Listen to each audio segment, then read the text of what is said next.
Don't be defined by your mistakes. We can all look back and see times where we gave in to temptation, we let our guard down and compromised, we were sloppy and didn't handle a situation the way we should. It's easy to be defined by one moment in life, by divorce, by business that didn't make it, by how we raised our children. The enemy is called the accuser. He would love to convince you to let that one mistake, that one season, to cause you to live down on yourself, not be passionate about your dream. But that mistake didn't stop God's plan. You may have failed, but you are not a failure. That was a moment in your life. That was one season. It doesn't determine your future. Don't let that mistake define who you are.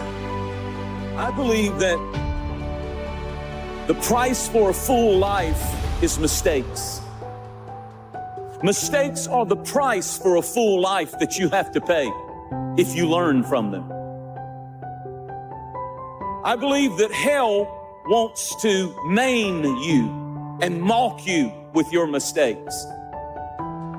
But heaven wants to make you and transform you by your mistakes.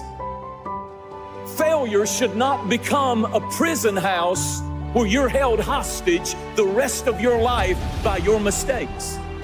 That's not God's voice. That's not God's will. That's not God's plan for you. And I can't help but understand that the enemy wants us to think that our failure is final, because I've seen us go through things where the enemy tried to take us out by a failure or a mistake or a terrible choice. Your mistakes are not final. Your failure is not final. The key to experiencing success in every part of your life is wisdom. Now, someone has said that wisdom is the skill to live your life according to God's plan, according to His pattern. And the book of Proverbs is really a depository of wisdom that guarantees success in every part of your life.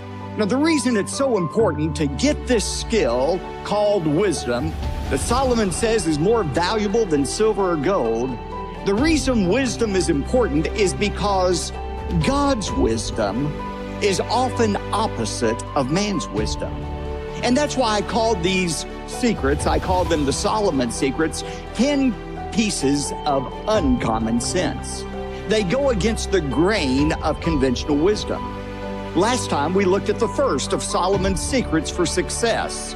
Man's wisdom says, if you want to succeed in life, avoid failure at all cost. No, God's wisdom says, if you want to succeed more in life, fail more in life. And that goes against our wisdom. But you see, God says the more times you try something, yes, the more times you'll fail, but also the more times you will succeed. If you go around wearing negative labels, divorced, addicted, failed, compromised, it will keep you from the fullness of what God has in store. People will try to define you by your mistakes. They'll try to stick labels on you, remind you of all the times you failed, the times you compromised, the times you didn't measure up. Sadly, some people will choose to remember your failures more than your victories. Like with Bill Buckner, despite all the good you do, despite the time you make sacrifices to help others, you're honoring God, but when you make one mistake, when you go through one bad season, don't be surprised if people don't try to convince you to live condemned, like you're washed up. Well, God's not going to bless you. You missed the ground ball. You went through the divorce. You gave in to temptation. Just sit on the sidelines. No, don't let people label you. They don't determine your destiny. They cannot stop what God has ordained for your life. The only one that can stop you is you. Rejoice not over me, O my enemies, for when I fall, I will rise again. When I sit in darkness, the light will come. You might have made a mistake, but you're not one. You might have failed, but you're not a failure. You might be down, but down is not your destiny. There is a resurrection coming to your dream, to your life, to your call, to your purpose. You might, and here's what I really feel like saying. Just gonna go on and say it. You might have fallen and you might have failed and you might have made a mistake, but you are not a mistake. And God will never define you by the worst mistake and choice you made in life. Critics will, attackers will, haters will, people will, but God will never define you by your worst mistake. And I need you to thank Him that great is His mercy. If there's something you really would have to list on your list of fears, failure would be near the top, if not there, at the top. Tragedy in life, lack of adequacy, unable to succeed, an inability to perform, to accomplish, to reach your goals.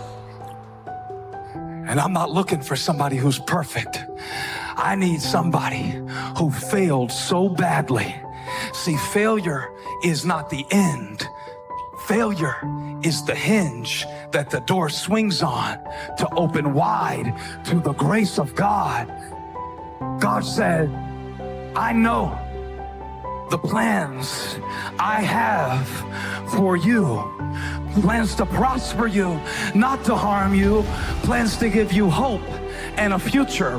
One translation of Jeremiah 29:11 says, plans to give you an expected end. That means not only does God expect your victory, He anticipated your failure and already made provision. One thing the Bible calls Jesus is the Lamb of God that was slain from the foundation of the world. You know what that means? God knew about the divorce before you did, and He still saved you. God knew about the failure before you did, and He still called you.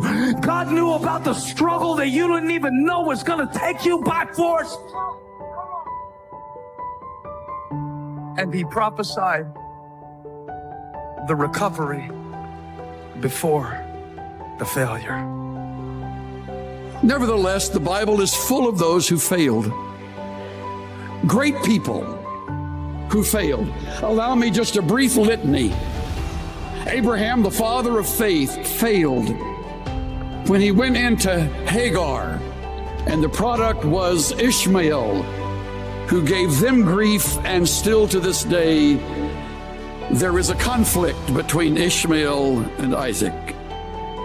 Moses failed when he struck the rock in anger, and it so displeased God that he wasn't allowed to go into the promised land. Clearly a failure. He failed earlier in murdering an Egyptian and hiding him in the sand. Moses, the one who led the Exodus. Joseph failed in not building a relationship with his siblings. If you let your mistakes define you, if you wear labels that people stick on you, if you believe the lies from the accuser, that will keep you from your destiny. And when someone keeps bringing up your past mistakes, trying to get you to live condemned, they may not realize it, but they're working for the accuser. The enemy uses people. You can't stop them from putting labels on you, but you can take them right off. I am not defined by my mistakes. I'm defined by what God says about me. I'm forgiven. I'm redeemed. My past is over. My mistakes are behind me. My failures are in my yesterday. And you know what? I'm not bringing them into today.